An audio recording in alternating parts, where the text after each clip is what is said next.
offers a motorcycle ride just for women. I know a lot of women are scared to get on their bikes or to even try and ride. Plus the bright lights and the thrill of competition. I'm Rachel Laddick, Miss Minnesota. We sit down with the former Northview Junior High teacher who competed in the Miss America pageant. But first, a jobs picture that's part rosy, part shades of gray, and a little green. 12 News starts right now.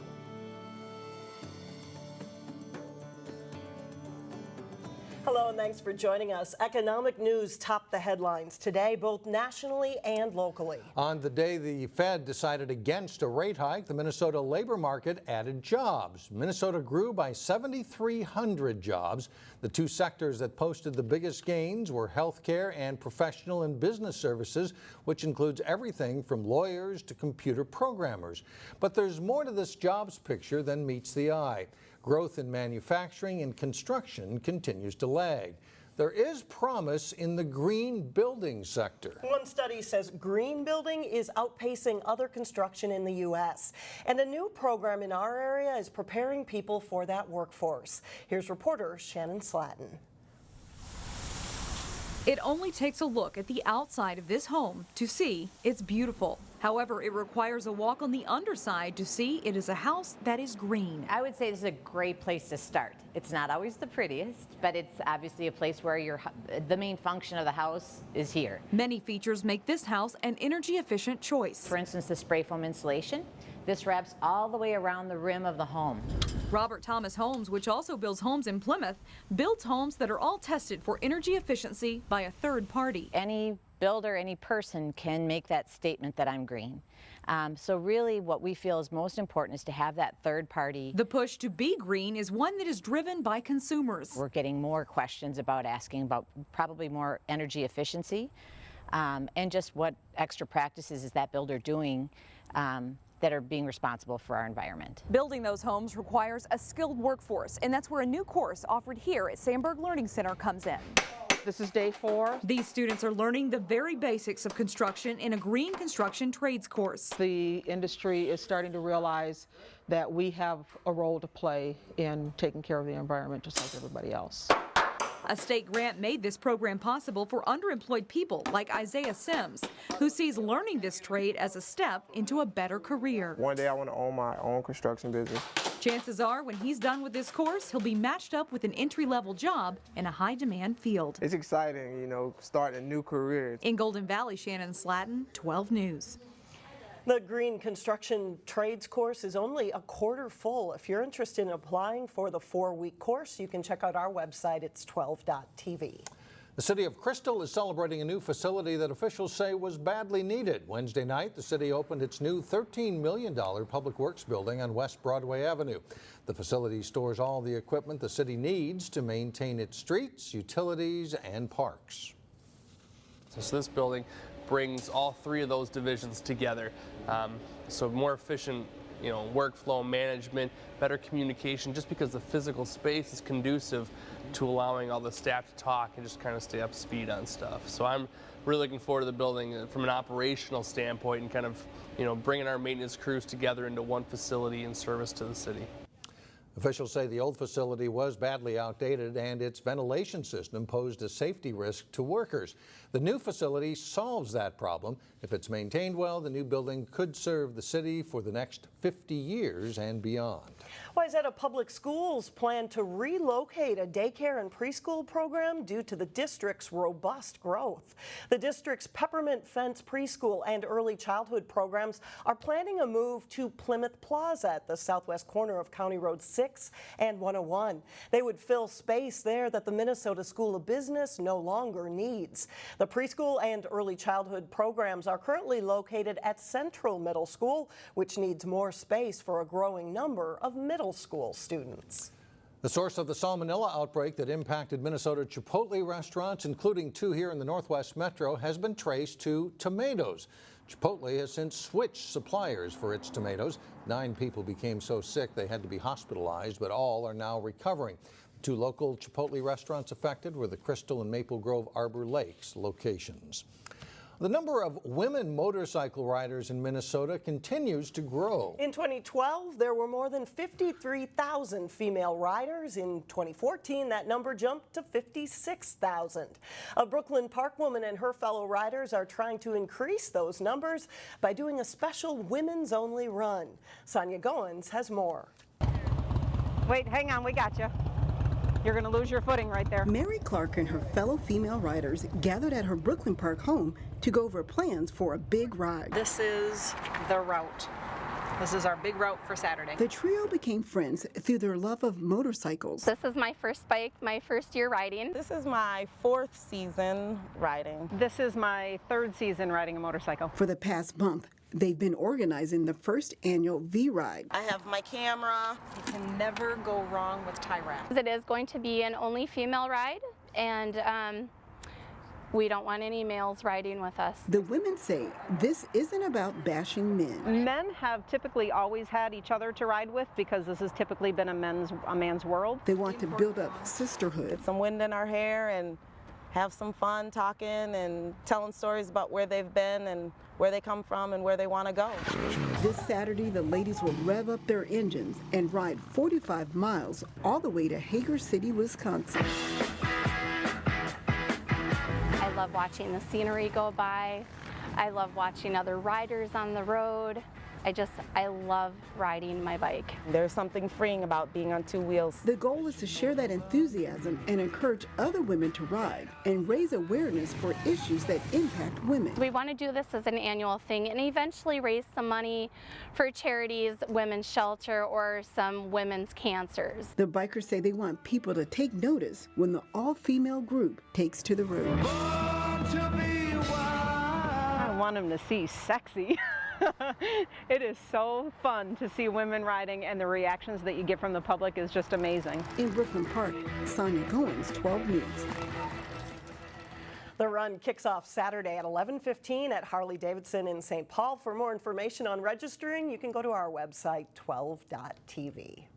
Coming up, our interview with the reigning Miss Minnesota. As she talks about her experience at the Miss America pageant.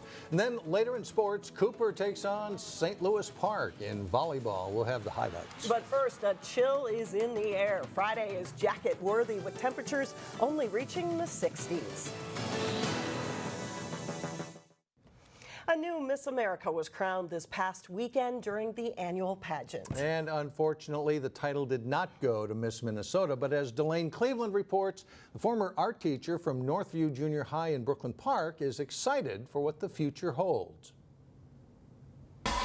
It's the 2016 Miss America competition. This past weekend in Atlantic City, America got a glimpse of Miss Minnesota, Rachel Latta. I'm a high school educator from the North Star State, and I'm wishing you crown the teacher tonight. I'm Rachel Latta, Miss Minnesota. It was a brief glimpse, and ultimately, Miss America is... the crown went down south to Miss Georgia, Betty Cantrell.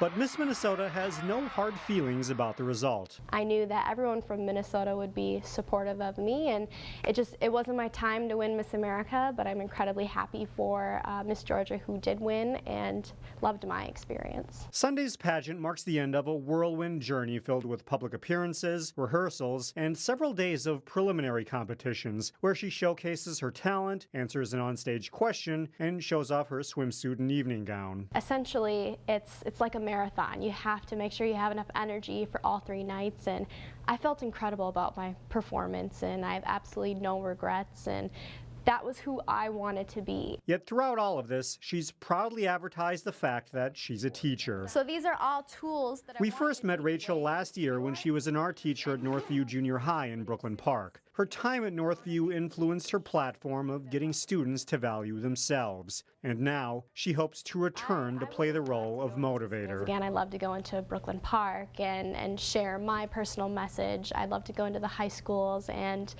again, reiterate the importance of going for your goals, going for your dreams, and pushing past stereotypes. For Miss Minnesota, one journey may be over, but another is just beginning. It's just a crown on your head. It's just a crown, but it's what you do with that crown, and it's the networking that you do and the people that you meet that defines your year, and that's what's most important. With Miss Minnesota, Delane Cleveland, 12 News.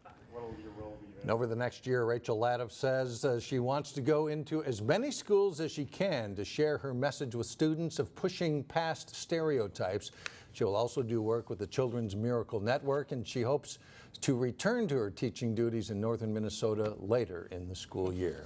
I love that one headline in the magazine, Crown the Teacher. That's right, and she'll have stories for her students, that's for sure. Still ahead, a standout student who already has people's ear in the business world. But first in sports, unbeaten Wayzata gets set for a tough task from Maple Grove in prep football. John Jacobson has that and more when we come back. Looks like two pretty good football teams, John, on Friday, and it'll be a test for one that's undefeated. Right, Wayzata coming in 4-0 so far this season. The undefeated Wayzata football team will host 2-2 Maple Grove on Friday night. The Trojans are much improved from last year and hope to continue their success against a district rival. Here's Jason Malilla with more. Wayzata players and coaches refer to this football season as a journey, and so far it's been a good trip. The next step on that journey is taking down Maple Grove. This is a big building step. It's one of our best teams we're going to play all year, a good rival team not too far away, so it'll be a good game. We've got off to a great 4-0 start, but we understand it takes a couple plays and we're down a loss. So either way, win or lose, we're trying to get better on the field right now. Some of the Wayzata players will come to Friday's game with a chip on their shoulder after Maple Grove clobbered the Trojans last year. Last year is last year. You know, we can't look back in the past. We can't look at the past of the teams that, won state championships. This is our team. We're 2015 Wayzata Trojans, and that's what we have to be focused on is us, and how do we get better every week. But then again, it is a little bit about revenge. We're looking for some MG guys. Hey, we're ready to play. A win on Friday night for the Trojans will establish them as a top contender in the West Metro District. Jason Malillo, 12 Sports. Wayzata is ranked number 3 in this week's State Associated Press Class 6A poll. Eden Prairie is ranked 1st, Lakeville North is 2nd, Duchino Grace is rated 4th, and Osseo 7th. Maple Grove is 10th. Cooper is ranked number 5 in Class 5A. The Wayzata Maple Grove game highlights Week 5 of football in the area. Here's what else is on tap. We'll have the Champlin Park at Osseo game for you live on Channel 12 and 12.tv Friday evening. The Orioles look to bounce back from their first loss. Hopkins hosts Shakopee in a 6 o'clock homecoming game. Duchino Grace hosts Blaine. Armstrong's at home against Irondale, and Benilde faces crosstown rival St. Louis Park. Brooklyn Center plays host to St. Agnes. Breck is at unbeaten Mound West Tonka. Providence plays New Life at Eastridge High School. West Lutheran has a tough one against two-time defending state 9-man champion Grand Meadow. And then Saturday afternoon, it's Cooper's homecoming as the 4-0 Hawks host Park Center. We'll have more in Cooper Friday at 4. Now an update on a story we brought you yesterday talking about Caleb Truax's Friday night fight in Florida. Now that fight is now off. Truax posted on his Facebook page late Wednesday afternoon that his bout with Fernando Guerrero has been canceled.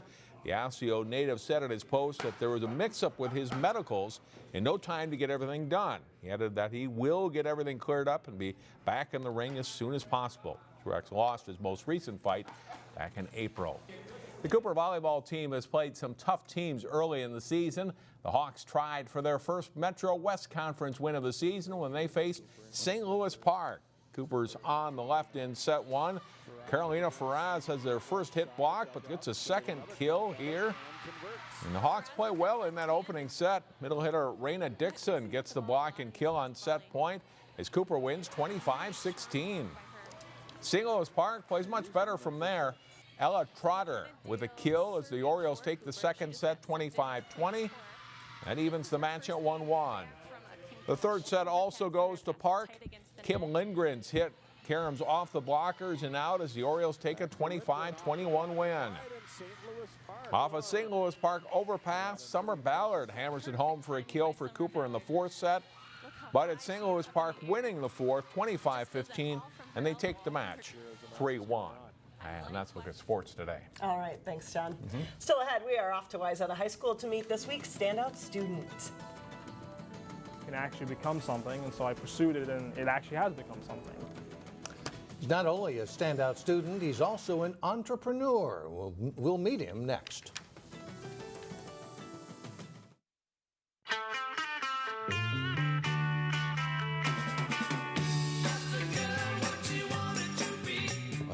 return of the school year comes the return of our Standout Student segment. And this week we head to Wayzata, where we meet a high school junior who is already part of the business world.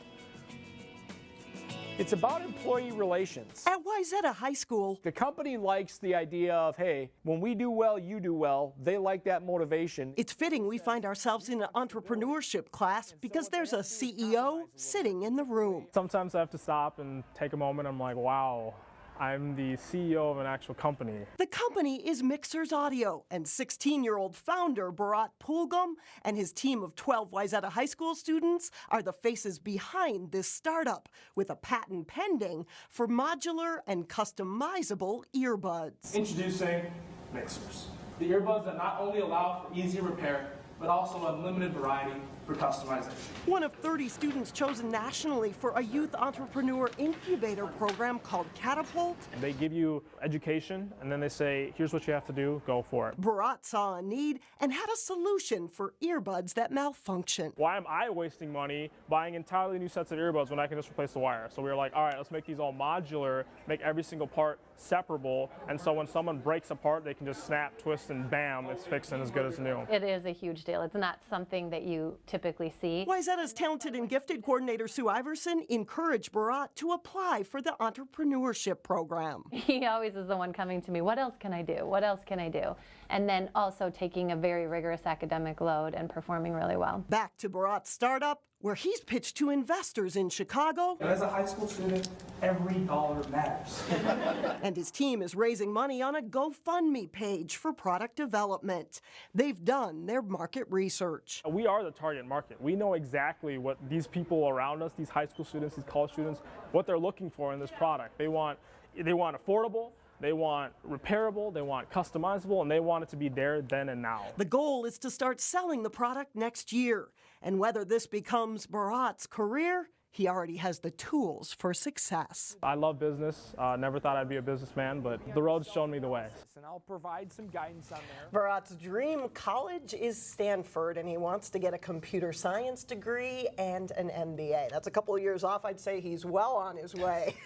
And when they start to sell that product, they're planning to sell it for about $35. It'll be a kit with extra parts. Wow, so. cool. And he's already Yes. he's already a CEO. That's right. With At MBA 16. to come. At Unreal. 16. That does it for us. Thanks so much for joining us. Stay with us. Community Corner is coming up next, and we'll see you back here tomorrow, beginning at 4 o'clock.